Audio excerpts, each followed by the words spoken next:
Entonces vamos a dar inicio a este evento organizado por la Asociación de Profesores de la Universidad Nacional APUN, sede Bogotá, eh, que ya ha generado una cultura de la celebración del Día del Maestro.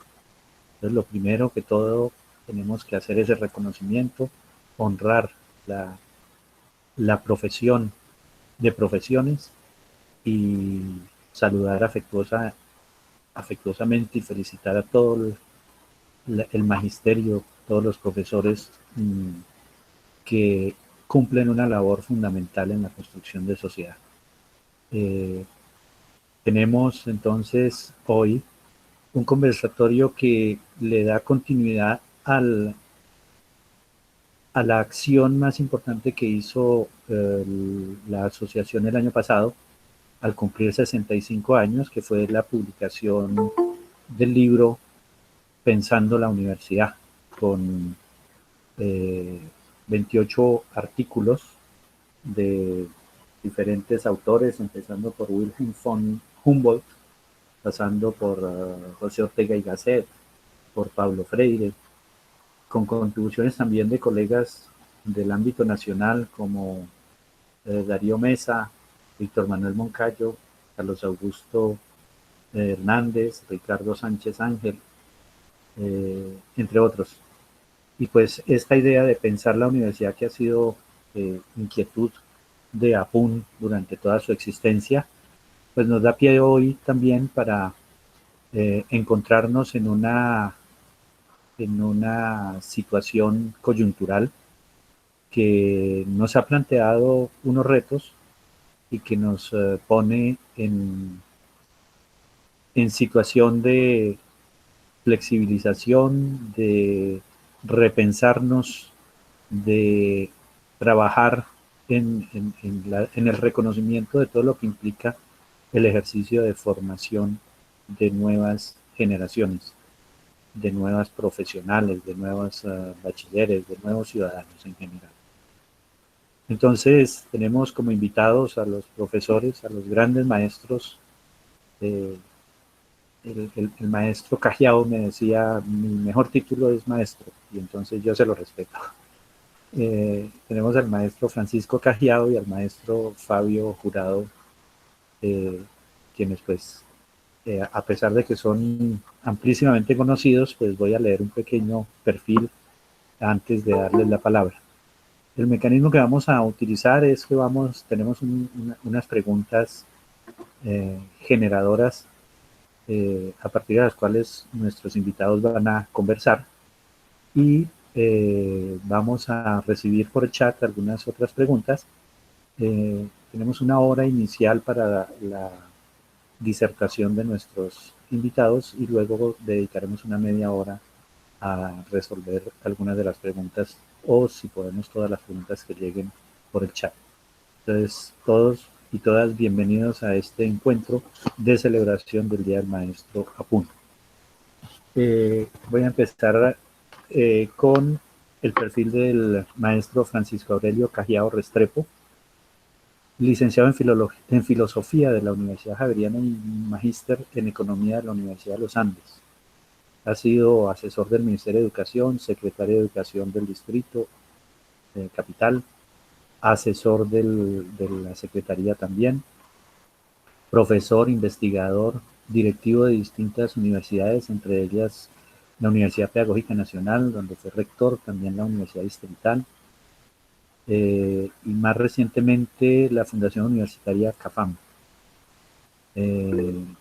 Como es obvio, en su trayectoria ha tenido muchos reconocimientos. Solo voy a destacar el doctor honoris causa otorgado por la Organización de las Américas para la Excelencia Educativa. Ponente en innumerables eventos asociados a la educación, a las políticas educativas, a las modalidades de educación y a las prácticas educativas. Autor de numerosos artículos, capítulos de libros, y durante más de 25 años ha sostenido su columna en el diario El Tiempo sobre educación, lo que él mismo considera un récord de mantener ese espacio en un medio de difusión periodístico. Voy a mencionar solamente algunas de sus producciones, entre los artículos El desarrollo del lenguaje y la construcción del conocimiento, Evaluación y profesionalidad, enfrentar los problemas de la calidad. La educación de hoy es igual que hace 25 años. Entre sus libros, Fortalecimiento institucional y liderazgo educativo, La educación colombiana desde mi columna, Nautilus, el espíritu científico en la escuela, Pedagogía de las ciencias sociales, Poder y justicia en la escuela, Proyecto Atlántida, adolescencia y escuela, Interventi pedagogici nell'ambito della cooperazione internazionale, publicado en Italia. Capítulos de libros también como Educación y Paz, investigación y evaluación, reflexiones acerca de la práctica pedagógica, investigación y evaluación y formación, miradas desde la investigación y la praxis, educación y calidad, el rol humanizador del maestro, y dentro de sus innumerables columnas periodísticas, que entre otras han sido, como ya lo mencionamos antes, recopiladas en un libro, tenemos también, solo he querido tomar así al azar, Los maestros y los medios de comunicación, Educación superior y pedagogía, Si no los puedes convencer, confúndelos, Un sistema que no se habla y la profesionalidad de los educadores. Pues bienvenido, maestro Francisco Cajián. En cuanto a nuestro otro invitado, el maestro también Fabio Jurado Valencia, licenciado en Educación con énfasis en Literatura por la Universidad Santiago de Cali, con maestría en Letras Iberoamericanas y doctor en Letras de la Universidad Nacional Autónoma de México, becario del Seminario de Poética del Instituto de Investigaciones Filológicas de la UNAM, profesor investigador del Instituto de Investigación en Educación, del cual fue gestor y cofundador, y del Departamento de Literatura de la Universidad Nacional, fundador y coordinador del programa Viernes de Poesía y la colección Viernes de Poesía en la Universidad Nacional de Colombia. Consultor en evaluación de la lectura y la escritura del proyecto Cerche Leche UNESCO. Entre sus libros se destacan La lectura de las escuelas de la periferia, producto de una investigación donde él fue investigador principal, Palimpsestos, crítica y análisis literario en el aula, Evaluación, conceptualización, experiencias, prospecciones, coordinador, Anfibios académicos, pedagogías, docencia y evaluación en la educación superior, también coordinador. En el campo de la literatura se destacan Pedro Páramo de Rulfo, Murmullos, susurros y silencios, voces escritas en la obra de Juan Rulfo. Poesía colombiana, antología, del periodo 1931-2011. Mito, 50 años después, selección y prólogo. Ensayos literarios, una antología, selección y prólogo. Con la red del lenguaje ha publicado Las máscaras de la educación y El poder del lenguaje, en coautoría con Carlos Lomas, Amparo Tuzón y Daniel Telles. Y la lectura crítica para el pensamiento crítico. Ha publicado artículos sobre crítica literaria, investigación literaria, análisis del discurso, pedagogías y literatura y educación en revistas colombianas e internacionales. Bienvenido también entonces, maestro Fabio Jurado. Quien les habla, Augusto Carrillo Sabogal, soy licenciado en Filología e Idiomas, egresado de la Universidad Nacional y con estudios en Pedagogía del Español como lengua extranjera y en análisis de políticas, de problemas políticos, económicos y de relaciones internacionales contemporáneas. Actualmente me desempeño como presidente de la Asociación de Profesores de la Universidad Nacional y pues es muy grato y es un gran honor compartir con estos maestros de la vida educativa y de la vida del país. Para abrir aquí el conversatorio, ¿responde la universidad actual, aparte de la contingencia generada por el COVID-19, a los ideales de universidad del siglo XXI o universidad 4.0? Entonces le doy la palabra, empecemos por orden de alfabético en el apellido. Entonces, maestro Cajiao. Creo que es demasiado temprano, les decía, para Están grabando poder ellos. decir Uf, para poder decir con una cierta seguridad si sí estamos respondiendo o no a las circunstancias. Creo que estamos haciendo lo mejor que podemos, eso no me cabe duda. Yo creo que las universidades en un viraje que fue, digamos, vertiginoso, porque en 48 horas nos mandaron a la casa, como en otras épocas, el doctor Carlos Lleras Restrepo. En 48 horas tuvimos que aprender la virtualidad, y lo que estamos haciendo, pues en muchos casos no es virtualidad, es simplemente teleconferencias. Eh, Muchos maestros no han estado entrenados, sobre todo profesores universitarios que tienen o tenemos de alguna manera un modelo mental de lo que es la universidad y de lo que debe ser la cátedra universitaria de cara a los estudiantes en un ágora, digamos, en la cual la reacción visual de los jóvenes con los cuales nos relacionamos ha sido fundamental y la consideramos pieza clave del sistema universitario. De pronto desapareció y empezamos a hacer lo mismo, pero a través de las pantallas, como estamos ahorita en este momento. Me parece que esto todavía nos empieza a mostrar que no hemos evolucionado lo necesario, pero que una situación de esta repentina realmente nos pone en el reto y puso a mucha gente a usar estos medios, aunque hasta el día antes de la cuarentena no los había considerado como prioritarios en su labor docente. Me parece entonces que ahora hay que empezar a reflexionar, porque si esto se alarga, vamos a tener que hacerlo mejor.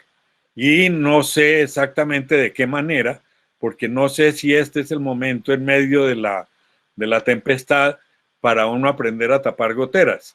Es una cosa un poco compleja y yo creo que ya muchos estudiantes empiezan a resentir la situación, empiezan a protestar, empiezan a generar reclamos, incluso en universidades privadas, reclamos de parte de su matrícula, sienten que no se les está cumpliendo el compromiso, y por el otro lado nosotros tampoco tenemos todos los argumentos necesarios para decir que así la cosa funciona bien. Entonces yo creo que es difícil saber. Yo en este momento me siento avergonzado de todo ese currículo que leyó Augusto mío, porque con semejante cantidad de ignorancia que siento en este momento, no vale la pena mencionar lo que pasaba en otro planeta distinto, que era el planeta en el que uno sabía más o menos cómo era el mundo. Ahorita no sabemos bien en qué mundo estamos moviendo. Gracias, maestro. Entonces le cedemos el turno a nuestro maestro Fabio Jurado. Bueno, primero un reconocimiento a todos quienes hacen parte de APUN por seguir animando estas reflexiones y discusiones tan necesarias para responder a expectativas y a muchos interrogantes que la ciudadanía se hace frente a lo que es la universidad hoy, y sobre todo en nuestro caso lo que es la Universidad Nacional de Colombia. Es un libro muy bien seleccionado, ya adelanté la lectura, ojalá el libro circulara mejor, y ojalá haya otros que compilen trabajos clásicos relacionados con lo que es la universidad en el pasado, hoy, y lo que ha de ser la universidad en el devenir. Yo creo que la pregunta que se ha planteado tiene que ayudarle a la audiencia a comprender por qué se le llama Universidad 4.0. Por lo que yo he podido indagar, se trata de identificar las 4 grandes etapas en la historia de la humanidad. De un lado, aquella etapa que tiende a ser identificada como la que fue regulada por la casa, esas etapas pues de las sociedades primitivas, luego la etapa agraria, después la etapa industrial y la etapa que de algún modo da respuesta a lo que llamamos Universidad 4.0, como es la educación digital virtual a nivel superior. Cuando uno explora sobre este concepto en diversas fuentes, uno se encuentra con que hay una asociación entre Universidad 4.0 con lo que sería la industria de los sistemas cibernéticos, el uso de las herramientas digitales, pero siempre en relación con la industria de punta, con el comercio, con las relaciones económicas, que da lugar a otros nombres que es necesario ir resemantizando también en esta posibilidad de reconstruir el discurso sobre la educación, y es, por ejemplo, el de la relación entre universidad y empresa, y la relación entre universidad, empresa, industria y emprendimiento. Son términos que es necesario ubicarlos semánticamente en su lugar cada vez que los usemos. Por ejemplo, tomaría la relación universidad-empresa, que constituye el núcleo de lo que se llama Universidad 4.0. Ahí tenemos dos visiones que están en alta tensión en la última década, como es el de considerar que la universidad tiene que recoger de la empresa y de la industria sus necesidades y acoplarse a esas necesidades. Y la otra perspectiva, que es la contraria, es como la universidad, y esta es la perspectiva de Humboldt, es como la universidad, desde sus acervos investigativos, puede buscar el diálogo, el puente con la industria y en general pues con la economía del país en donde esa universidad le da sentido a su existencia. Pero esa relación no puede ser de sumisión, no puede ser de resignación, no puede ser de asunción de aquello que la industria y la empresa le pide. Tendría que ser de transacción, pero sobre todo con un énfasis en lo que la universidad tiene, desde lo cual se aspiraría a lo que llamamos darle línea al universo económico e industrial de un país, porque para eso es que se investiga en la universidad. Ahora, me podrían decir que hoy en países europeos como Alemania, por ejemplo, se adelanta investigación desde la industria misma, desde los laboratorios, de tal modo que pareciera que la universidad va a estar en la fábrica, en la industria. Bueno, ese es un modelo reciente que se ha ido intensificando, pero sobre lo cual hay poca investigación. Yo creo que en el caso de Alemania hay una comunión entre la universidad y la empresa, con esto que se llama el modelo dual, que en Colombia, digamos, es el SENA la entidad que más experiencia tiene al respecto, con su historia desigual, porque ha sido muy desigual, sobre todo en los últimos tiempos. Pero ese modelo dual me parece que no podemos obviarlo en esta discusión. Gracias, maestro. Bueno, las dos perspectivas pues nos llevan a puntualizar algo. Digamos, aquí se han planteado la situación y se ha planteado un poco el deber ser, pero digamos que si aterrizamos en las circunstancias actuales, más allá de la pandemia también, nos hemos encontrado con que hay un SOS de todas las instituciones universitarias, tanto públicas como privadas, respecto de su crisis, de la caída en las matrículas, de la falta de demanda a la oferta de carreras. Si bien, digamos que podríamos decir, hay un componente económico muy importante ahí, ¿sería ese el factor más incidental en estas circunstancias, o será que justamente eso que mencionaba el maestro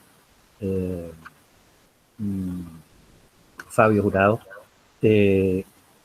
como que esa correlación de la universidad con la realidad en distintos ámbitos no se está dando, las carreras no son atractivas, los currículos no son de actualidad? Recordando el título del artículo del maestro Cajiao, la universidad hoy es igual a la de hace 25 años. Adelante, maestro. Sí, yo creo que ya desde hace unos 4 años, 4 o 5 años, había signos muy preocupantes de reducción de la demanda agregada en la educación superior por motivos muy diversos, sobre todo en la privada. Es difícil evaluarlo en la pública porque la pública siempre tiene una demanda de muchas veces más de los cupos disponibles que tiene. Entonces, si uno examina las curvas de inscripción en la universidad, también en los últimos 2 años se habían reducido un poco las inscripciones en algunas universidades públicas.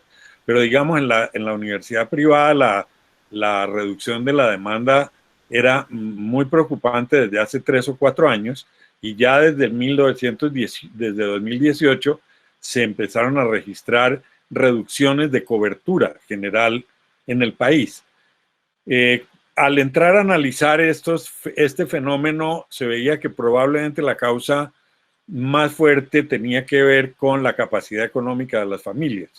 La universidad privada pues tiene unos costos que, por baratos que sean, superan ampliamente la capacidad económica de familias apenas de clase media, y aquí recordemos que clase media empieza a denominarse el grupo familiar que tiene un ingreso superior a 1,5 millones de pesos. Entonces, si una matrícula vale 4 millones de pesos, pues ya eso representa, dentro de las tablas que el DANE elabora en la encuesta de hogares, eso supone que es ya el decil rico de la población. El decil más alto de la población es el que tiene ingresos de 4 millones de pesos familiares por mes. No significa que una familia tiene que dejar de comer, pagar arriendo, etcétera, durante un mes para que un hijo pague un semestre de universidad. Esto es un tema muy complejo y realmente ha marcado, digamos, la línea de muchas de las manifestaciones públicas en torno a ICETEX, en torno a las becas, en torno a la gratuidad. Pero más allá de esto, tal vez se oculta un fenómeno más grave, y es que también hay un cierto desaliento frente a la expectativa de estudiar 4 o 5 años una carrera profesional para luego enfrentarse a una sociedad que no es capaz de generar empleo profesional de calidad, que este es un fenómeno diferente. Y entonces yo vengo reclamando desde hace mucho tiempo que los sociólogos empiecen a estudiar fenómenos sociales. Estamos hablando de los ninis, los que ni estudian ni trabajan. No hemos estudiado qué pasa con eso. No conozco un solo estudio serio alrededor de qué sucede con todos los muchachos que son reclutados para hacer servicio militar obligatorio. ¿Qué sucede con ellos apenas terminan el servicio militar? No sabemos a dónde van todos los chicos que se gradúan de bachilleres y no ingresan a ninguna universidad, pero no sabemos nada sobre las expectativas de los jóvenes con respecto a la vida intelectual, digámoslo en un sentido muy amplio, porque es un gusto por la vida intelectual lo que lleva finalmente a estudiar una carrera que tiene cierto grado de exigencia, que tiene una disciplina, pero que también alienta expectativas de vida y expectativas personales de progreso, digamos, de más calado. Yo creo que ese es un fenómeno, y el otro fenómeno es si no empieza a haber ya una fatiga de la tradición. Y esto a mí me parece interesante plantearlo como una hipótesis, porque de hecho las únicas universidades que han tenido un crecimiento de matrícula interesante en los últimos 4 años son las que han ido colonizando las metodologías virtuales. Y esto no deja de ser interesante, porque pues si un muchacho puede empezar a avanzar en sus estudios sin necesidad de movilizarse y de someterse a un régimen que todavía tiene mucho de feudal, digamos, ni siquiera estoy hablando de tiempos recientes, pero toda esta cosa de la cátedra y las calificaciones y cierto tipo de formalismos solemnes que a muchos nos gustan, a mí personalmente siempre me han gustado, pero yo no estoy seguro de que a las nuevas generaciones les convenzan tanto. Entonces, me parece que este gusto por la academia se reduce a un grupo cada vez más pequeño y en cambio empiezan a surgir cantidades de opciones nuevas de trabajo, de desarrollo, de todas estas cosas que han llamado economía naranja, creatividades, etcétera. Yo creo que hace falta estudiar el fenómeno porque la universidad, creo sinceramente que no se ha ocupado de conocer su clientela. Bueno, al respecto yo creo que la crisis no es solo económica, si bien tiene un alto peso, es cierto, en esta sociedad tan desigual como es la de Colombia, pero las experiencias que tenemos en la Universidad Nacional nos muestra cómo jóvenes con grandes dificultades económicas, cuando logran construir identidad con la carrera, que ese es otro asunto que tenemos que tratar y que quizás más adelante aparezca, y es que el problema de la educación superior no es ajena a la fragilidad del sistema educativo colombiano, pero lo vamos a tocar más adelante. Estos muchachos que logran construir identidad después de los 3 primeros semestres, porque uno esperaría que al ingresar ya hubiese más o menos una identidad con la ruta que el joven elige, pero no es así por el vacío del sistema mismo, del sistema educativo. Yo creo que atañe mucho también el asunto a la tríada investigación, docencia y extensión. El entusiasmo de los muchachos en las distintas carreras se logra percibir cuando los docentes en sus clases logran enlazar esa tríada, es decir, desde lo que han investigado, orientan sus sesiones, y lo investigado y lo que trabajan en las sesiones lo enlazan con proyectos de extensión. Y los proyectos de extensión se asumen como de investigación. El entusiasmo, la alegría de los muchachos cuando participan en uno y otros proyectos dejan ver el horizonte de expectativas con los cuales ellos permanecen en la universidad. Pero esto no es dominante ni en la universidad pública ni en la universidad privada. El que esa tríada pueda funcionar de una manera dialéctica, interrelacionada. Y entonces, claro, ahí hay un índice alto de jóvenes que abandonan la carrera. Y ese abandono también tiene que ver con el hecho de percibir unas carreras largas, que perciben como largas, y que en la valoración que hacen ven que permanecer no les aportaría mucho si cuando ya han cursado 3 semestres comienzan a jalarlos desde distintos lugares para el trabajo, así sean trabajos precarios. Y entonces, claro, frente a una situación económica tan delicada y una oportunidad de trabajo para subsistir, conduce a que a veces traten de mantener las dos actividades, la académica y la laboral. Y ahí tenemos unas interferencias tremendas que hace que los ritmos disminuyan mucho, bueno, y que finalmente conduzcan, son muchos casos que conocemos en la Universidad Nacional, al abandono. Y esto también, por supuesto, lo percibimos en la universidad privada. Eso diría al respecto.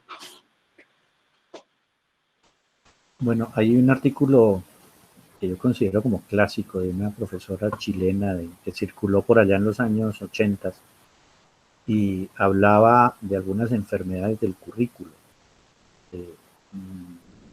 Desde mi perspectiva muy modesta, yo he considerado si de pronto nuestros programas, la oferta que estamos haciendo desde la universidad no tiene algún dejo de currículo esclerosis. Es decir, que los currículos no se renuevan, no están respondiendo tampoco a las expectativas. Y pues lo otro que se ha comentado, yo algún día ponía esto en tela de discusión con mis estudiantes y algunos me decían, no, pero es que es más llamativo formarse en 2 años, en 3 años, en una técnica o tecnológica y salir a devengar de una vez, porque la inversión de todas formas es más corta, y no tener que esperarse lo que decía el maestro, o bueno, lo que ustedes dos dijeron también, esa extensión que hay en el tiempo en la formación en las carreras actuales. Claro que es una extensión porque no es el caso de los países europeos, donde los jóvenes terminan el ciclo que se llama educación media, o los liceos para el caso de Francia, los gimnasios para el caso de Alemania y Suecia, a los 18 años de edad. Y entonces, bueno, a los 18 años de edad ya uno puede decir, hay algo de criterio en un joven para tomar decisiones y continúa en el proceso educativo a nivel ya superior con el primer ciclo. Tenemos que considerarla, hay que recuperarla, no solo para la educación básica, sino también para la educación superior. En efecto, yo esos casos que vi en la carrera de estudios literarios de jóvenes que cuando estaban en tercer o cuarto semestre no volvieron, después los vi por ahí trabajando en la industria editorial, en proyectos editoriales, en proyectos vinculados con el trabajo con los jóvenes, y pareciera que ese ciclo les dio los elementos para interactuar a nivel profesional. Y entonces uno diría, bueno, no cabe hablar allí de deserción ni de abandono, sino de haber cumplido con un ciclo. Y yo creo que este criterio, el del ciclo, nos puede ayudar un poco a que los jóvenes consideren que son ellos los que deciden la continuidad o no, pero siempre y cuando haya las oportunidades. Yo quisiera complementar esto que me parece muy interesante. En el año 2000 o 2001 tuve la experiencia en un trabajo que hice con una permanencia de casi un año en Italia, en Roma.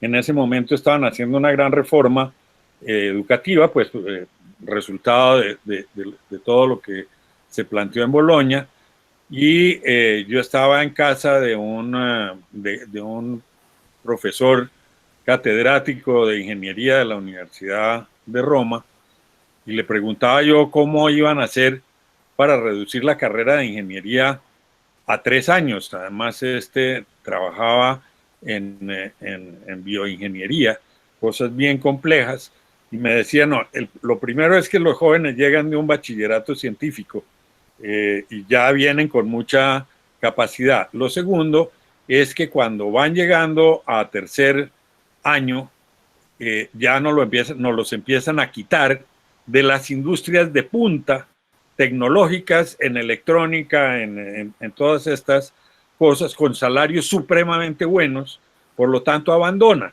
Entonces, a nosotros, desde el punto de vista de relación con el Estado que financia la universidad, no nos conviene mostrar estos índices de deserción. Entonces preferimos que terminen un primer ciclo en el tercer año y luego inmediatamente tengan la opción de hacer una maestría en otro año, y luego maestrías que no existían en esa época en Italia, y luego, si quieren continuar, que hagan un doctorado.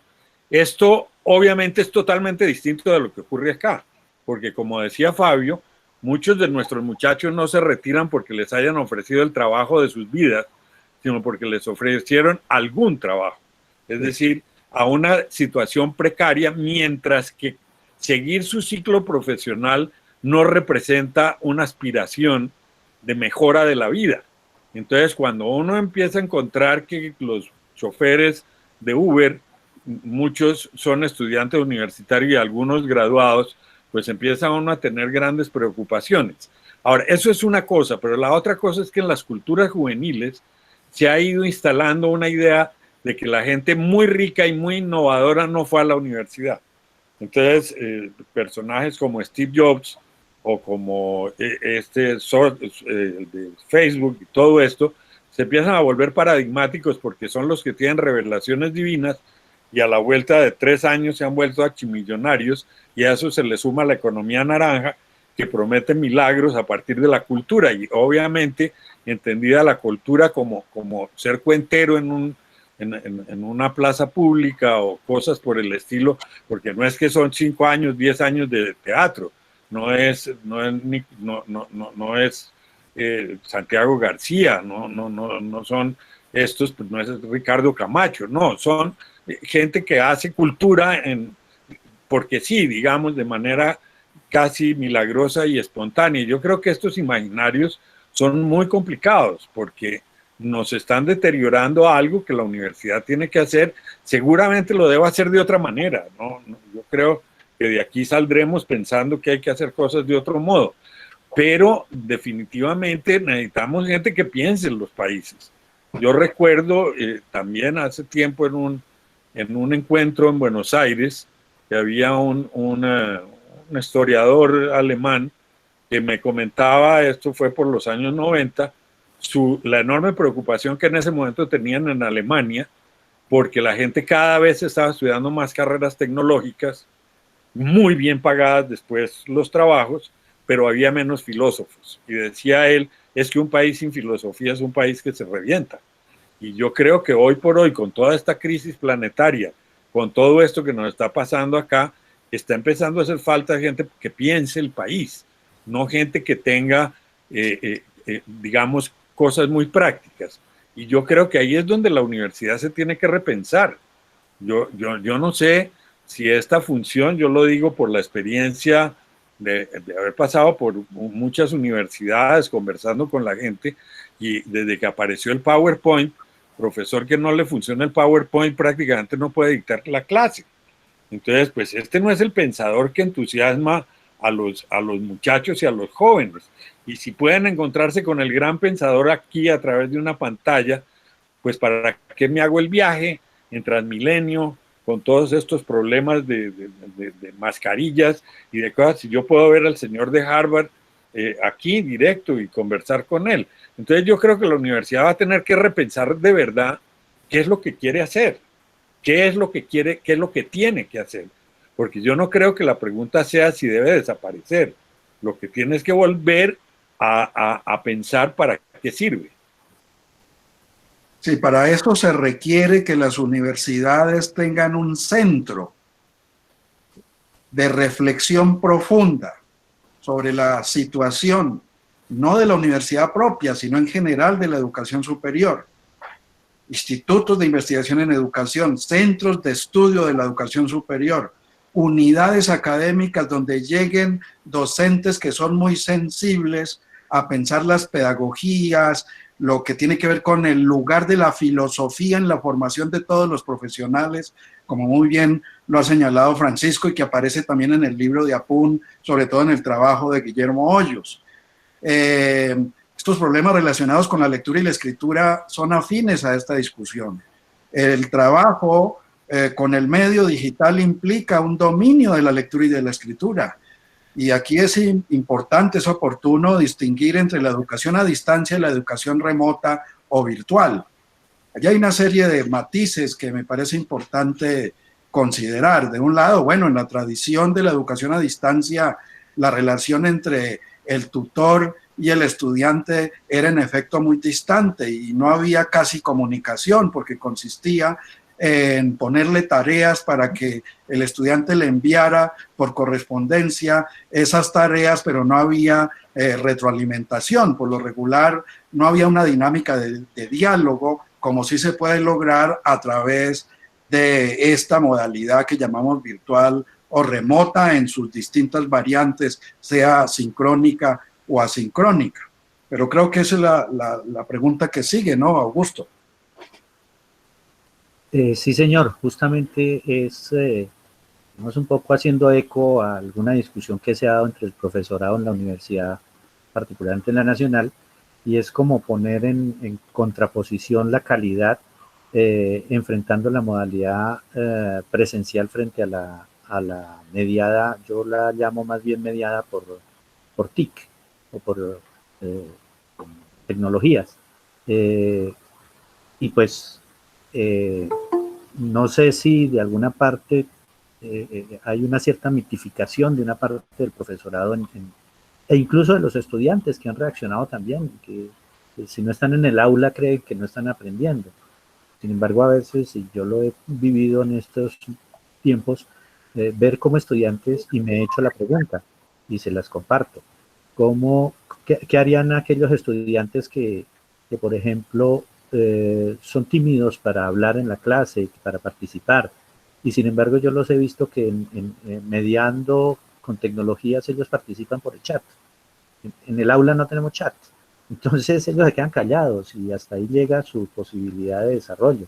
En cambio, creo que hay más y hay menos seguramente en las dos modalidades, pero creo que ligar la calidad únicamente a que sea mediado por tecnologías o no, creo que no sería como tan válido, ¿no? Me parece. Sí, yo creo que hay un tema muy interesante.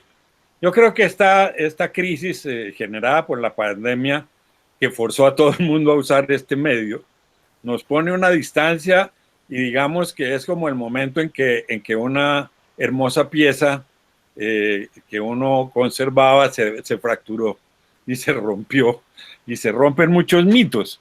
Richard Sennett, en un libro maravilloso que tiene, que se llama El Artesano, hace una referencia al concepto de reparación.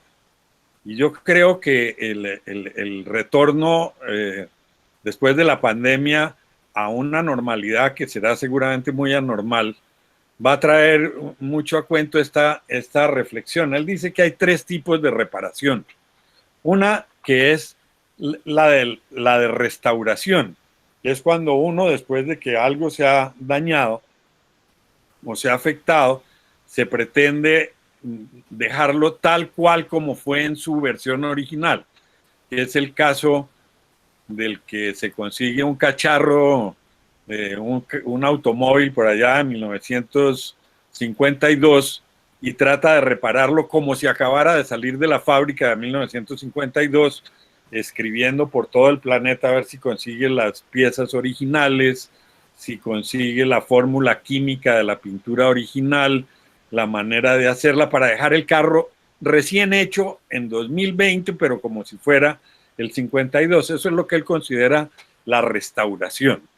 Hay una segunda figura que él plantea, que es la que él llama la adaptación. Es cuando esa cosa dañada se le ponen unos parches para que siga cumpliendo su función, pero con cosas nuevas, como cuando alguien se encuentra la máquina de coser de la abuela, que era de manivela, y ya no funciona, pero le adapta un motorcito, y entonces esa máquina de coser todavía sigue cosiendo, cose un poco mejor, pero la idea no es llevarla a un museo como una pieza original, sino que sirva, que se aproveche todo lo que había ahí y más o menos haga la función. Y la tercera es la que denomina Sennett el rediseño total, que toma una idea genérica pero la vuelve otra cosa. Tal vez sería el caso del celular. La idea original es un teléfono, pero los estudios hechos en Inglaterra hace un par de años mostraban que la población entre 14 y 26 años usaba los celulares únicamente un 20% para hablar por teléfono. Por lo demás son cámaras de fotografía, son grabadoras, son máquinas de video, son computadores, son muchas cosas, menos el teléfono. Entonces ese es el caso del rediseño total. La pregunta es, ¿qué queremos hacer con la universidad? ¿Restaurarla y dejarla como era en 1850 o en 1900? ¿Queremos volver al modelo de Salamanca o de Bolonia o de las universidades del Renacimiento? ¿Queremos simplemente adaptarla y decir, bueno, pues ya que estamos así, sigamos haciendo las mismas cátedras, pero hagámoslas por video y así no toca ir hasta allá? Y entonces, pues da lo mismo que haya pandemia o que no haya pandemia, igual ahí seguimos echando un rollo, transmitiendo información, haciendo resúmenes de libros en las clases y haciendo algunas cosas son de procedimentales. Yo enseño a hacer procedimientos que pueden ir desde lo muy elemental hasta lo inmensamente complejo, que puede ir desde el procedimiento para resolver una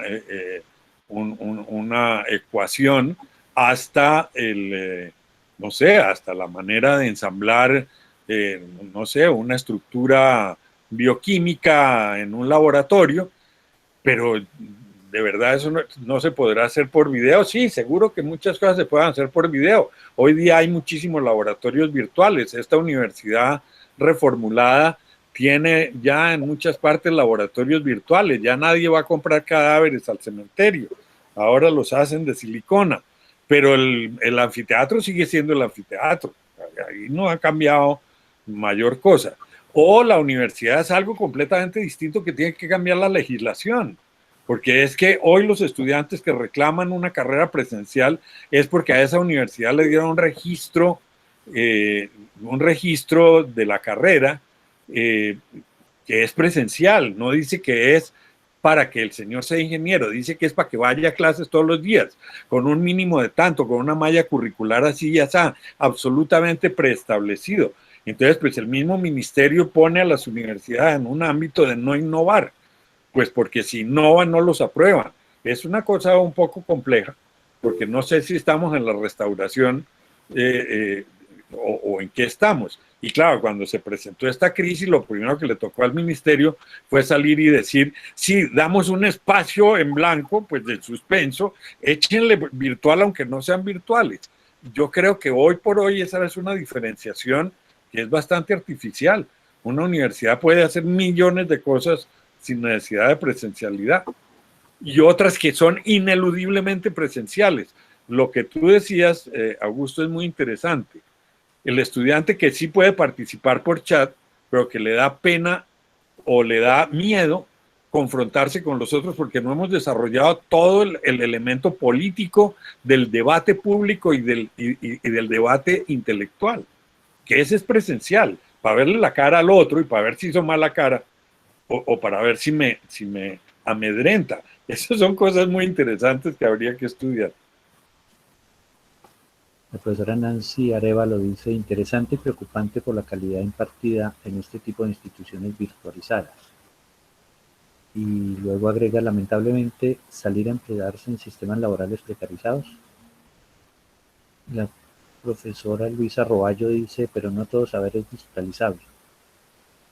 La profesora Claudia Patricia Rojas está de acuerdo con ella. Y la profesora Gloria Murcia dice, de acuerdo al profe Jurado, nos inquieta la importancia que tiene fundamentar las habilidades para vivir y convivir en nuestros niños, niñas y jóvenes desde casa, escuela primaria, secundaria, donde ellos ayudan a solucionar y aportar, ver las oportunidades y sortear las dificultades en su conformación. Digamos que para terciar un poquito, porque el tiempo está pasando. Sí, sí, sí. Hay un aspecto que habíamos considerado y que ha sido también generador de angustias entre nuestros colegas y entre todos, entre los estudiantes también, quizás más, es la evaluación. Digamos que en lo presencial ya están definidos los ritos evaluativos o calificativos, porque a veces ni siquiera es evaluación, sino es simplemente calificación. Y pues cuando pasamos a estas circunstancias mediadas por tecnologías, entonces como que nos quedamos graves, porque entonces cómo les aplico la previa, cómo les aplico el examen, etcétera. ¿De dónde voy a inventarme las notas? Que yo siempre he dicho que las notas son un invento, y eso se las inventa uno en cualquier momento, no hay nada más subjetivo que inventarse un número. Entonces, ¿cómo queda la evaluación aquí? Y si realmente eso no nos pone a pensar realmente en que debemos considerar la verdadera evaluación y no solamente seguir los ritos calificadores. Sí, claro, Augusto, ese es un tema interesantísimo porque sobre todo, pues en todos los niveles es muy importante. Yo, como ustedes lo saben, siempre he estado más dedicado a pensar la educación básica, aun cuando me haya desempeñado más en la superior, pero tengo una cierta obsesión porque pienso que a los niños los condicionan desde muy pequeños a que uno estudia para pasar exámenes y no para aprender. Y ese es un punto fundamental. Yo tuve una experiencia muy, muy interesante, es que mi hija menor hizo su pregrado en la Universidad de Bolonia y estudiando en la escuela que fundó Humberto Eco allá de crítica de arte. Y era muy interesante para mí al principio llegar a hacerle visita y preguntarle cómo iba, y ella me explicaba, primero, que todos los exámenes eran orales. Ella no tuvo un examen escrito distinto de los que por fuerza son escritos, que es pues habilidad de expresión escrita, en italiano, en inglés, etcétera. Pero nunca la pusieron a escribir trabajos. Yo en esa época, eso fue hace ya mucho tiempo, estaba preocupado porque la niña no tenía computador. Aquí en la casa había uno para todo el mundo, pero ella no tenía un computador para hacer sus tareas y yo no tenía con qué financiárselos. Me decían, no, al cabo que ni lo necesito tampoco. Aquí uno lo que tiene es que leer. Y ahí voy con algo que decía Fabio, leer es el oficio de la universidad, ese es el que es irreemplazable. Y la lectura, el concepto de leer va mucho más allá del desciframiento fonético y literal. Hay que leer la situación, hay que leer el mundo, hay que leer la realidad. Y la pregunta de la investigación es que la investigación no es otra cosa que los 1000 caminos que hay para leer el mundo. Lo grave es cuando la investigación no lee el mundo actual, sino que empieza a leer el de hace 5000 años esperando a llegar a este algún día. Y volviendo sobre las evaluaciones, pues a los niños les enseñan es a pasar exámenes. Una vez pasado el examen, ya se puede uno olvidar de ese capítulo. Y entonces cuando avanzan no tienen ninguna pasión y no han logrado hacer nada. Cuando esta hija mía en Bolonia iba a un examen, el examen era oral, era público, era individual. Le hacían 3 o 4 preguntas el día que ella escogiera para presentar el examen. Bueno, había unas fechas, pero si ella escogía no hacerlo no le pasaba nada. Y luego le daban la nota allí. Le decían, sí señorita, ahí calificaban sobre 30. En ese momento usted sacó 22. Y ella podía decir, no, no me sirve. 22 no me sirve. Yo quiero sacar 26. Entonces no pasaba nada. Lo volvía a presentar hasta que sacara 26. Es decir, una cosa que era de ella con ella. Como cuando uno juega los jueguitos estos de computador en los que uno se plantea el puntaje que uno quiere lograr. El problema no es con el profesor. Claro, eso llevaba allá en Italia que mucha gente tardara muchos años haciendo una carrera porque la hacía por interés y por gusto. Aquí hemos matado el gusto desde la infancia. El gusto no existe. Ahora, con esta emergencia, pues tenemos que volver al gusto porque hoy día no podemos controlar a los estudiantes. Hoy en día no podemos tomar lista. Es absolutamente increíble que una universidad esté tomando lista y esté poniendo fallas a gente de 22, 23 años, que quiere ser médico, además, o abogado, es decir, gente que tiene la responsabilidad del país. Nosotros le decimos que tiene que presentarse y que nos tiene que decir que vino. Yo creo que esto nos cambia todo, entre otras porque es que con este método virtual, como debe haber pasado en esta conferencia probablemente, el que no puede o el que se aburre apaga el computador y se va. Entonces los profesores no tenemos público cautivo. Y la única manera de tener al público cautivo es con la nota. Porque es que si usted se va o usted se indispone conmigo, pues usted le puede ir muy mal en el semestre. Entonces yo no estoy valorando, ojo con la palabra, no evaluando, valorando lo que el otro sabe, lo que el otro ha adquirido, sino mi relación pedagógica con el otro, donde el que prima soy yo. Si a mí me parece que ese muchacho no está respondiendo a mi expectativa, yo pongo mala calificación. La evaluación se va al diablo con un modelo como este. Hay que llegar a otra situación completamente distinta, y es que hay que inventar nuevas maneras de verificar si las personas realmente están adquiriendo las destrezas, los conocimientos y las habilidades requeridas para el ejercicio de una profesión. Porque allí sí en el nivel universitario no se puede graduar a cualquiera. La evaluación tiene que ser muy estricta. Ojo, la evaluación. La calificación puede ser aprobó o no aprobó. Casi que binaria. Es que uno no puede estar medio embarazado. O está o no está. Entonces, o sabe o no sabe. Eso significa que los estándares de saber tienen que ser muy buenos, lo cual hace porque eso significa que una universidad está diciendo, esta persona es idónea para asumir estas responsabilidades sociales. Esta universidad certifica que este señor que se gradúa de ingeniero es un calculista sobre el cual se puede entregar la responsabilidad de un edificio. O no, pero ¿cómo es uno de esos de 3,5? Entonces la nota, como dices tú, Augusto, pues empieza a ser una trampa muy complicada en el universo de la confianza. Y yo creo que esto nos lleva más lejos que a un tema procedimental. Ahora, no se inventa eso de un día para otro. Esto implica todo un reciclaje mental, todo un reaprendizaje y una exploración muy profunda. Y hay reflexiones que son muy serias, como esta simple. Cuando un estudiante empieza a tomar un curso de matemática, de cálculo, lo natural es que en su primer parcial o quiz o lo que sea le vaya mal, porque no sabe, porque si supiera no tenía que tomar el curso, ¿no es cierto? Probablemente saque 1.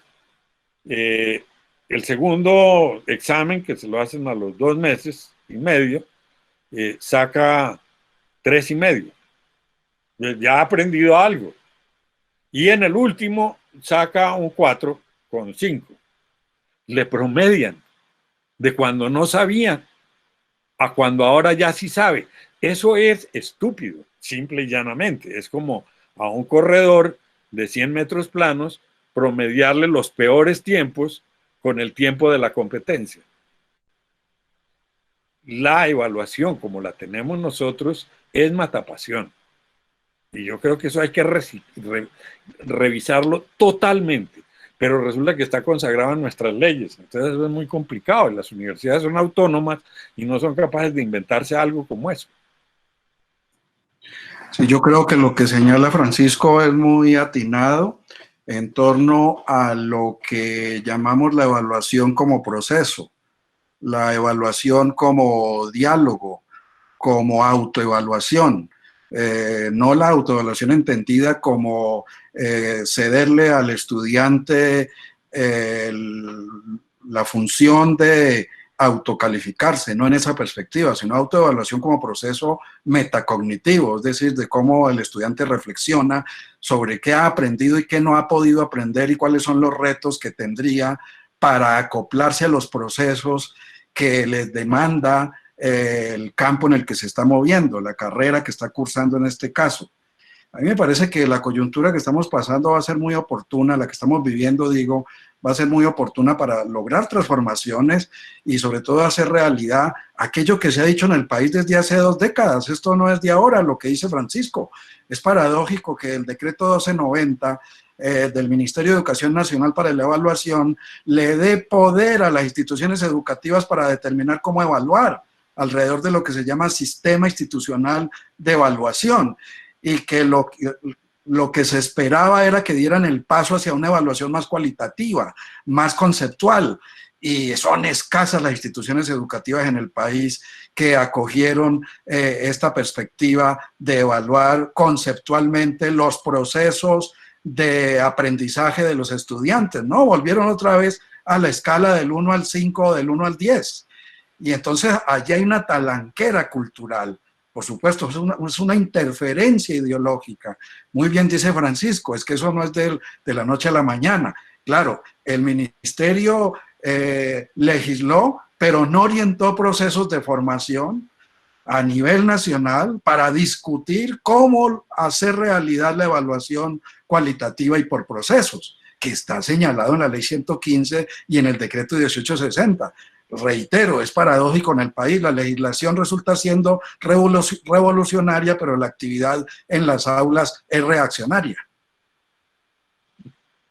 Eso es clarísimo lo que dice Fabio, y aquí en el país hay una cantidad de cosas interesantísimas en la legislación que luego se vuelven nada en la praxis porque hay una especie de mitología pedagógica, pero de la cual es partícipe la universidad. Eso me parece todavía más absurdo, porque la universidad no ha sido capaz de dar el paso Un profesor que no pone notas se siente desarmado, siente que sin esa herramienta nadie va a ir a su salón. Incluso en los colegios, pues con Fabio nos hemos encontrado 1000 veces por los caminos de este país, en los pueblos, tratando de hacerle entender a los maestros, primero, qué significa leer y escribir y qué es lo único que hay que hacer, no hay que hacer nada más. Si alguien sabe leer y escribir, ya se superó la prueba. Pero la segunda cosa, muy importante, es entender que la gente aprende es porque necesita aprender, no porque la obligan y la amenazan. Entonces, la legislación contempla todo eso, lo dice además hasta bonito. Sí, sí, muy bien. ¿No? Así es. Y tú señalabas los casos del estudiante que pierde el quiz o el parcial. En esta perspectiva de la evaluación desde un enfoque social, flexible, por procesos, vinculado a la autoevaluación personal que el sujeto hace, pues, y reflexiona sobre el conocimiento, es como el error es conveniente.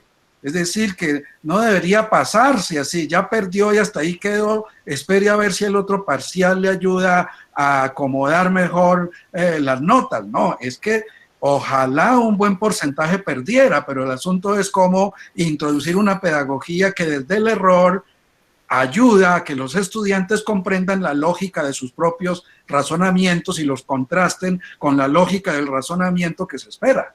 Incluso en las habilidades, yo me pregunto si algún músico ha logrado tocar la sinfonía o una sonata o cualquier pieza de bambuco el primer día que se sienta al piano. No hay nada más terrible que tener uno de vecino, un aspirante a músico, porque tiene que hacer escalas 2000 veces y equivocarse todo el tiempo. Sin error no hay aprendizaje.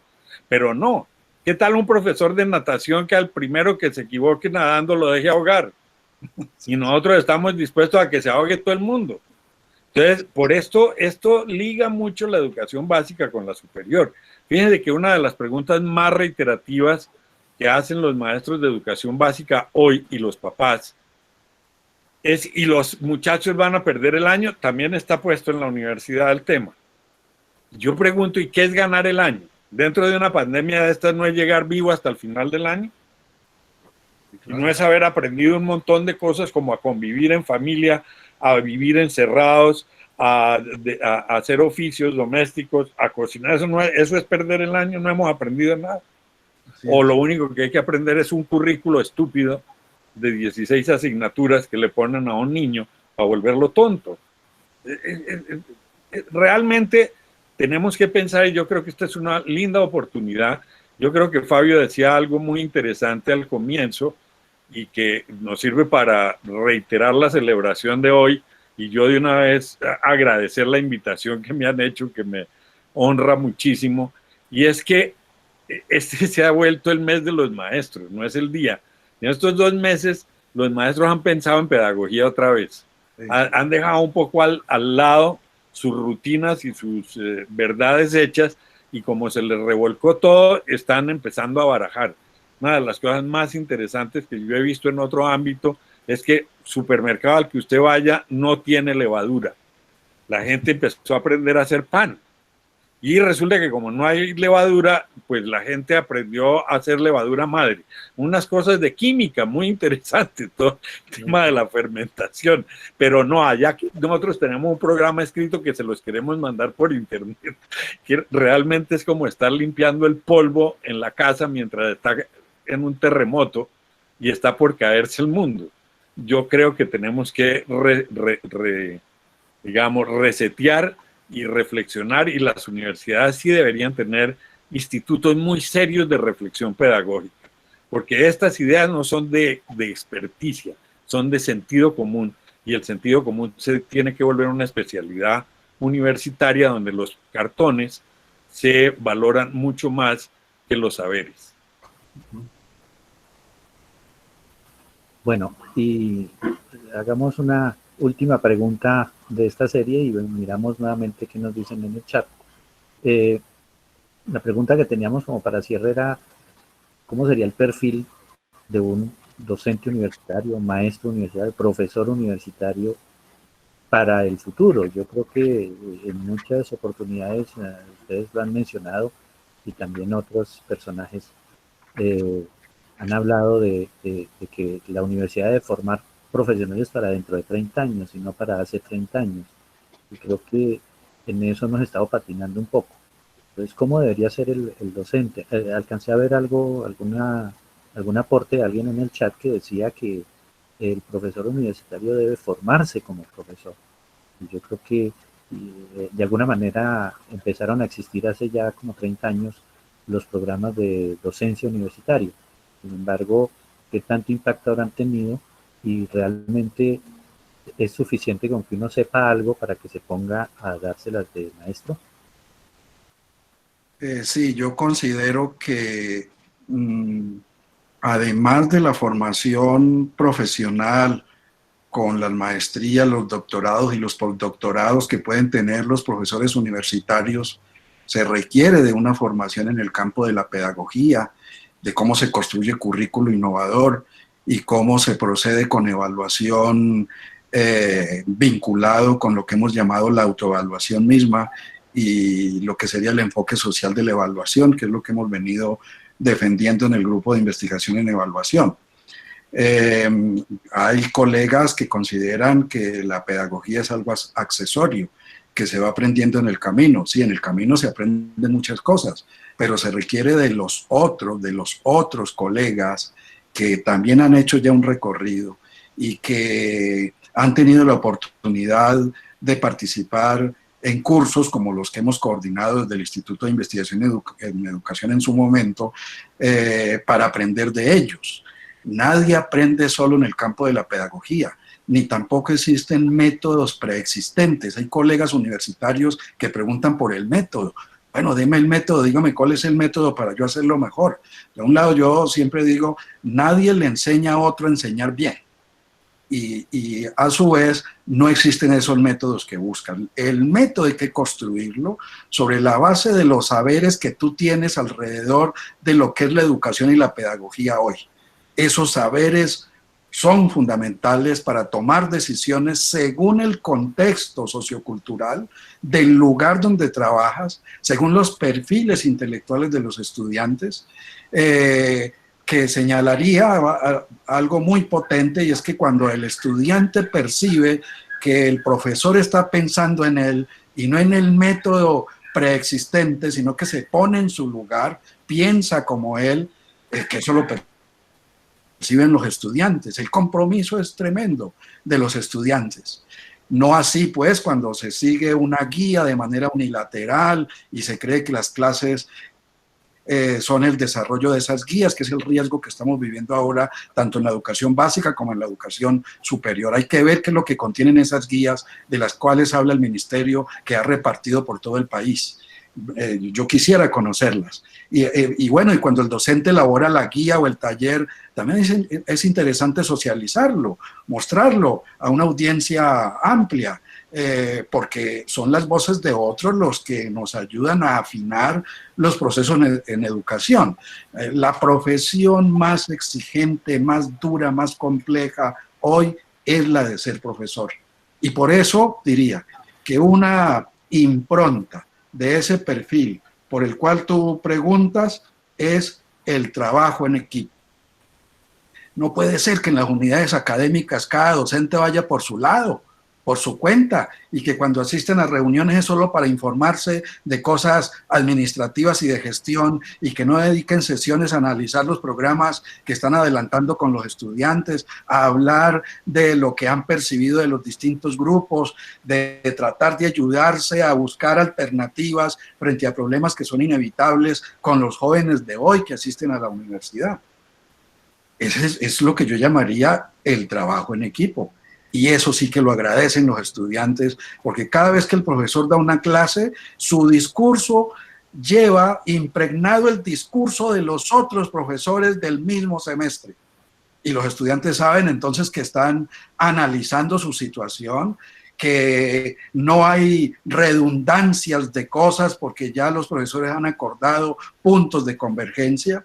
Y esto tiene que ver también con la evaluación, porque hay que ponerle 3 trabajos de 3 asignaturas a un estudiante. Y esto para la educación básica y la educación universitaria.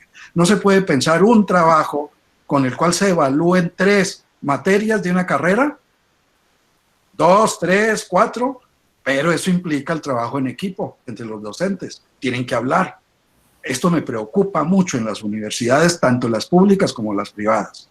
Esta tendencia a la individualidad, a creer que cada quien sabe lo suyo y que le corresponde es enseñar aquello para lo cual lo contrataron y no de hacer comunidad académica, que es un elemento esencial en nuestro trabajo. Yo comparto todo lo que acaba de decir Fabio, pero haría énfasis en una cosa. El mejor profesor es aquel que entiende que no tiene nada que enseñar. El problema es que el otro aprenda, no que él enseñe. Y esto lo digo con un toque de sarcasmo amoroso, y es que la profesión de los docentes tiene un altísimo componente de narcisismo. De tener un público cautivo ante el cual yo pueda mostrar lo inteligente que soy, todo lo que he leído y me he preparado a lo largo de la vida, y tenerlos allí en plan de que yo soy su gurú y su guía. Y yo creo que ese paradigma de profesor, esa identidad que constituye también, como Fabio lo señalaba de otro modo, que constituye también un paradigma cultural de qué es ser profesor, es ser sabio, es ser genio, es tener la razón y es tener el poder, además el poder absoluto de evaluar, de decir quién aprendió y quién no aprendió, teniendo como parangón mi propio saber, sin tener conciencia de la cantidad de ignorancia que somos capaces de albergar al interior nuestro. A mí me sorprende en estos días y en esta situación la cantidad de gente que habla con plena autoridad de cosas que nadie sabe. No tenemos ni idea porque estamos viviendo en la total y completa incertidumbre médica, científica. No hay vacunas, no hay remedios, no se sabe si el aislamiento sirve o no sirve. En los países en los que no hicieron aislamiento, entonces parece que no tienen infecciones. Los otros dicen que es que no las han reportado. ¿Dónde había sido tan evidente la ignorancia? Pero hay que ver con qué autoridad hablamos. Ahora, si esto es en una emergencia donde se está poniendo de por medio la vida del planeta, y la vida no la biológica, esa es la que menos se está sufriendo, la económica, la emocional, etcétera. Imagínense con respecto a otras cosas, nosotros qué vamos a saber, si el conocimiento uno siempre está apenas arañando. Entonces lo primero que un maestro debe saber es que no es el Dios de la sabiduría que enseña, sino el que observa de manera apasionada el aprender del otro. Y eso es una cosa muy interesante, porque eso significa que ese profesor debe estar dispuesto siempre a discutir, porque el momento en que se aprende es cuando se confronta.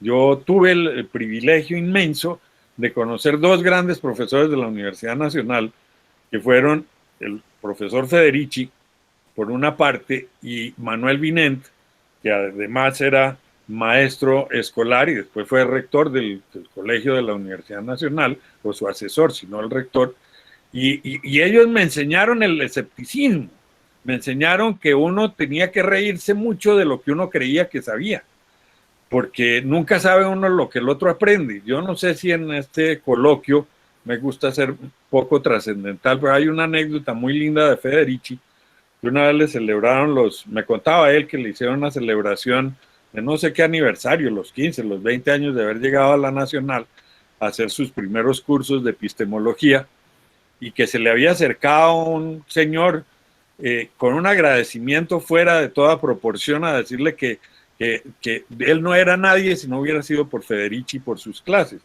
Me decía Federici, yo empecé a imaginar que ese señor estaba haciendo un trabajo de lingüística aplicada, de física atómica, de alguna cosa, y le pregunté, ¿usted qué hace? Y dice, profesor, yo en sus clases descubrí mi futuro y monté una taberna. Y me ha ido divinamente. Entonces, decía Federici, uno sabe lo que enseña, pero uno nunca sabe lo que el otro aprende. Y en eso yo creo que hay un texto muy bello de Heidegger en su obra de ¿Qué significa pensar?, donde dice Lo más importante de un maestro no es su sabiduría ni su erudición, sino que se limite a dejar aprender. El gran mérito del maestro es dejar aprender. Y yo creo que eso, que parece tan simple y tan tonto, como decía Fabio muy bien, no está sometido a un método. Hay maestros que son estrictos, hay otros que son simpáticos, hay otros que son charlatanes, hay otros que son austeros, pero entre todos ellos habrá siempre un factor común que es de coherencia y de permitir que el otro crezca, no de hacer que los otros lo hagan crecer a él como un ídolo, porque eso se vuelve es un caudillo. Y yo creo que esas son reflexiones que tendríamos que hacer de vez en cuando, porque a veces la profesión se nos enreda. Sí, yo digo que está vinculado lo que señalas con esa pregunta anterior relacionada con la modalidad presencial y la modalidad virtual, y con lo que anotaba respecto a la complejidad de esta profesión en estos tiempos. Será más complejo cada vez más. Y es que no hay una dicotomía entre la modalidad presencial y la modalidad virtual. Son complementarias. Tienen ventaja quienes ya lo venían haciendo, como muy bien lo señaló en algún momento Francisco. Quienes ya lo venían haciendo, pues tienen la ventaja ahora porque lo sienten como natural. Incluso de niños pequeños, de preescolar, de colegios privados, que ya venían trabajando con la virtualidad. Los niños interactúan a través de la pantalla, jugando, experimentando, cuando previamente les han dado las indicaciones para hacer ciertas indagaciones, ciertas exploraciones usando el medio digital. Pero el perfil del docente universitario y de educación básica tiene que reconocer que esas dos modalidades son interdependientes de aquí en adelante. Ahora, ninguna puede sola no. La virtualidad sola realmente no nos garantiza lo que queremos en la formación de un profesional. Y de hecho hay ciertas profesiones donde se requiere estar en el laboratorio, estar en el taller. Y de otro lado, la presencialidad sola, aislada de la virtualidad, tampoco funciona, porque por la virtualidad están las voces académicas de un campo que también hay que darles un lugar en el aula cuando uno está trabajando. Y ahí, claro, yo me cuestiono sobre las condiciones de la universidad pública, que ahí hay un rezago tremendo. Las aulas inteligentes que yo he visto en universidades privadas y corporativas son tremendas, muy bien, una versatilidad para su uso, pero en la universidad pública tenemos allí un rezago, es decir, hay que cargar el computador todavía y el videobeam e instalarlo para dar la clase. A estas alturas, pues, de lo que... Porque si no se lo roban. Ah, sí, claro. Entonces, bueno, quería hacer esa anotación y por último señalar, hay 3 dimensiones que son fundamentales en nuestro trabajo como profesores. La dimensión cognitiva, el dominio de un campo y su asunción de una manera auténtica en relación con lo que sería el hacer con ese saber que hace parte del dominio cognitivo del profesor. Y sería la relación lo cognitivo, lo pragmático y lo emotivo. ¿Cómo lograr que esas 3 dimensiones funcionen en cada sesión de clase, sea virtual o presencial? Bueno, muchas gracias. Yo solo resumo a veces en una sola frase, podría ser muy simplista, que por andar enseñando no dejamos aprender y por andar explicando no dejamos pensar. Y creo que a veces se nos presenta la situación, por lo que me interesa mucho el punto de vista de ustedes dos, en que el eje de todo nuestro quehacer debe ser el aprendizaje. Y el aprendizaje es el que determina la enseñanza, creo yo.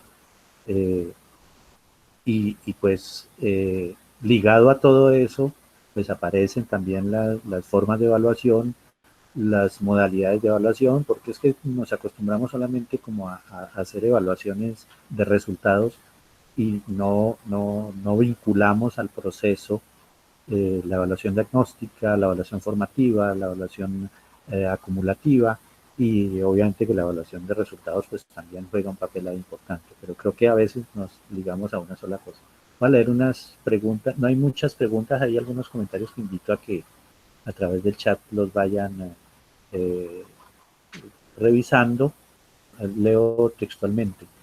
Los profes están apostando por lo digital como medio o herramienta, o como modo de proponer una epistemología digital para la formación, dice la profesora Aide Roballo. La profesora Luz Angélica Cante dice que la formación pedagógica debería ser una obligación para poder trabajar como docente. Creo que esas son las preguntas así como tal cual, textuales como preguntas. El resto tenemos ahí unos comentarios bastante ricos, interesantes. Yo quisiera, por ahí había otra comentario muy interesante sobre la diferencia o si era lo mismo pedagogía y didáctica.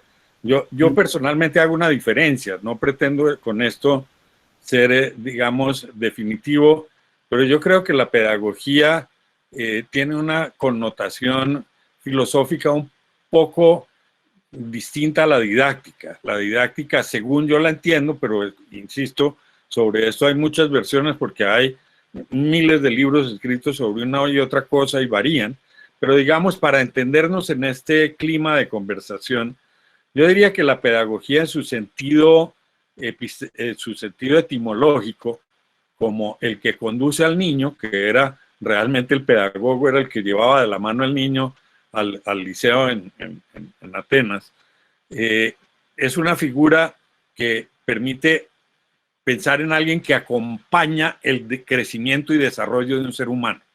Es un acompañamiento en el ámbito de la cultura.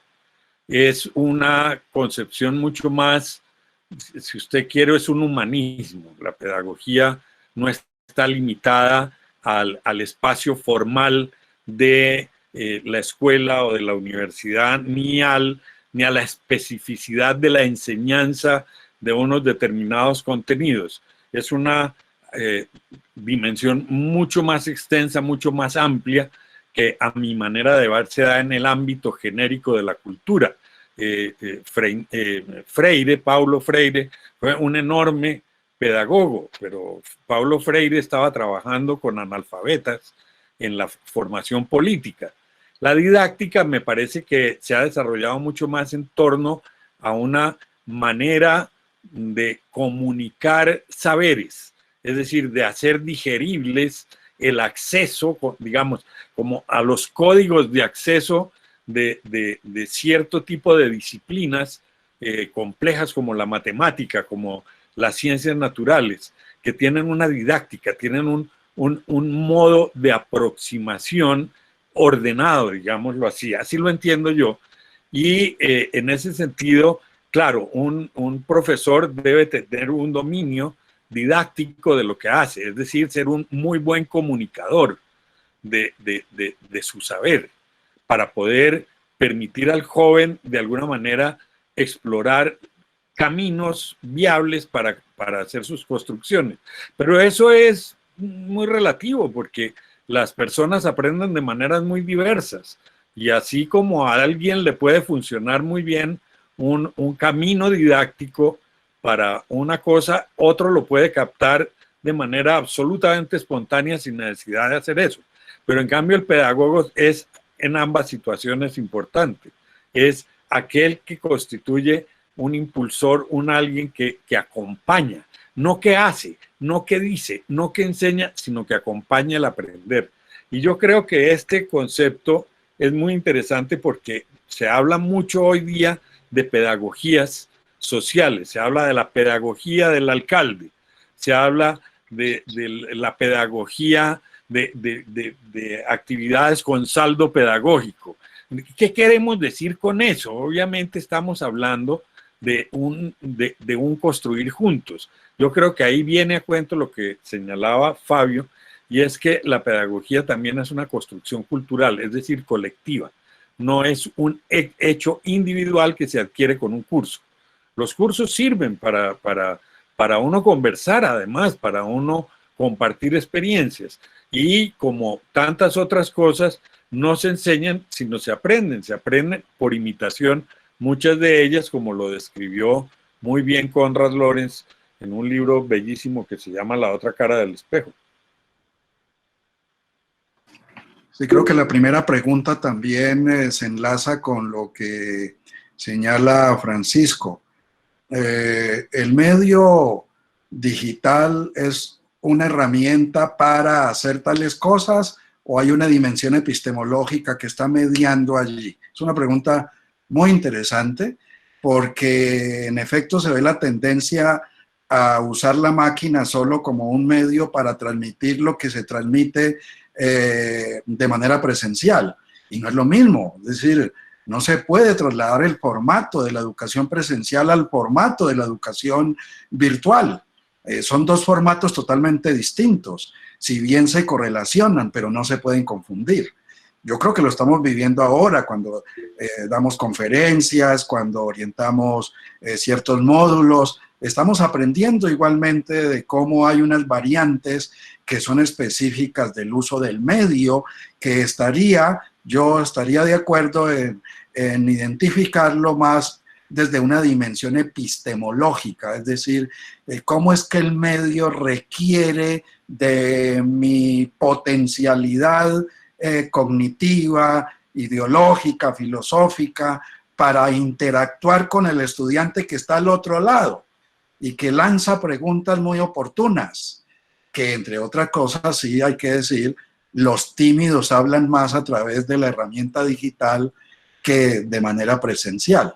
Entonces sí, es un tema que yo vincularía con la pedagogía del uso del medio digital con una mediación epistemológica. ¿Es consciente el sujeto que está usando el medio digital que no puede tener la pretensión de que va a comunicar conocimiento, sino que va a provocar para construir conocimiento? ¿Es consciente de eso? ¿O cree que, como es otro lugar común, las herramientas digitales hoy permiten el acceso al conocimiento? Ese lugar común hay que quebrarlo. El conocimiento no se transmite, el conocimiento es construido. Lo que hacemos es provocar para construir el conocimiento y ahí está la pedagogía. Sí, señor. Bueno, por mantener el cuidado del control. Bueno, maestros, no sé si tienen algunos puntos de conclusión. Creo que esto ha sido un regalo, así lo habíamos propuesto nosotros y nos han dado el mejor de los regalos para un día del maestro, y es hablar de nuestro oficio, es escucharlos a ustedes con su experiencia, con su sabiduría, que pues modestamente ustedes dicen que no saben mucho, pero realmente sí saben más de lo que creen. Entonces, agradecerles infinitamente que nos hayan dado esta oportunidad de regalarnos con estas reflexiones, y pues creo que nos dejan una tarea a la universidad y a PUN de tratar de impulsar esos espacios, mantener como lo hacemos hoy, como lo hicimos con el libro, que esperamos hacer una segunda edición también. De pronto la circunstancia de ahorita nos frenó el impulso, pero sí tenemos la intención de hacer una segunda edición para seguir expresando las ideas respecto a la universidad, pero también, como decían ustedes dos, construir también un espacio de reflexión permanente. En alguna universidad, alguna vez que trabajé en una facultad de ciencias de la educación, existió, y yo aprendí alguito ahí, alguito mucho, en cuanto a que había un espacio que se llamaba de reflexión pedagógica en la facultad, y eran espacios donde se hacía esto que estamos haciendo aquí, conversar respecto de los temas que nos involucran, que nos interesan, pero también empezar a construir caminos, a visualizar proyectos y a tener impactos en el día a día y en la transformación de lo que deberían ser las instituciones educativas y el quehacer de orientación y de formación.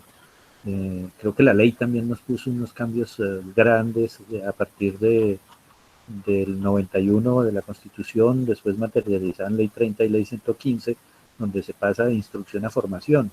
Creo que eso a veces como que no lo queremos asimilar o como que no le damos la trascendencia que eso tiene.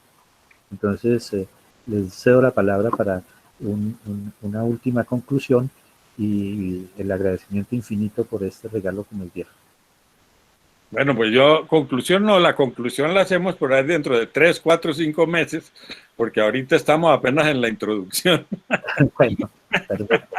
a un fenómeno muy complejo del cual seguramente aprenderemos mucho. Yo les quiero es agradecer inmensamente la invitación, desear un feliz día a todos los maestros por este aniversario, o no, más que aniversario, por esta celebración del día que nos toca, y que estos días nos ha tocado reinventarnos a unas carreras espantosas que no sé si saldremos mucho mejores o un poco Frankensteins, pero yo creo que de todas maneras distintos. Muchas gracias y ha sido un placer encontrarme con Fabio por este medio, porque siempre nos encontramos de otras maneras. Sí, igualmente, pues ha sido un gusto escuchar a Francisco. Parece que nos vamos a ver en la comisión de educadores para Bogotá, la comisión que se ha fundado. Estamos en la misma mesa. Y bueno, bueno, no vi porque esta mañana finalmente no pude ver nada. sí, salió muy bien esta mañana y hay varios grupos de trabajo y estamos en la misma agrupación, la misma mesa de trabajo. Pues decirle a Augusto que ha sido muy oportuno este diálogo. Me gustaría que tomaran las preguntas por aparte y las pusieran en un Word y nos las enviaran, las preguntas y comentarios, que vi comentarios muy interesantes, y a nosotros nos gusta siempre retomar esos comentarios o preguntas y pronunciarnos sobre ellas. Sería una gran ayuda el que lográramos reubicar esos comentarios y pues por supuesto agradecerle a los que estuvieron en la sala con esos comentarios, porque precisamente es a partir de los comentarios, de puntos de vista, de reflexiones, de ideas, que podemos comprender la complejidad. No hay otro modo, y sobre todo esta complejidad. Invitar a todos los docentes de la Universidad Nacional que nos han seguido a que traten de socializar cómo les está yendo, cómo están trabajando con los estudiantes, porque algo dijo Augusto que yo también he percibido, que no esperábamos. Decíamos, los estudiantes están embalados con el uso de la herramienta digital, nos tienen ventaja, y cuando llegó esta coyuntura, los profesores nos comprometimos a usarla, todos los profesores, y ahora a los estudiantes no les gusta la modalidad, quieren la presencialidad, lo dijo Augusto. Entonces hay un fenómeno allí extraño para analizar, sobre el cual habría que investigar. Muchas gracias a todos y a todas. Bueno, muy amables. Gracias a todos los que participaron, a nuestros conferencistas y a los asistentes. Con muchísimo gusto, apenas nos llegue la grabación, yo se las comparto, que va el chat y va el video. E igualmente vamos a publicar estas grabaciones en la página de Japun-org, para que pues también podamos seguirnos deleitando con esto. Muy amables, maestros, a todos. Felicidades.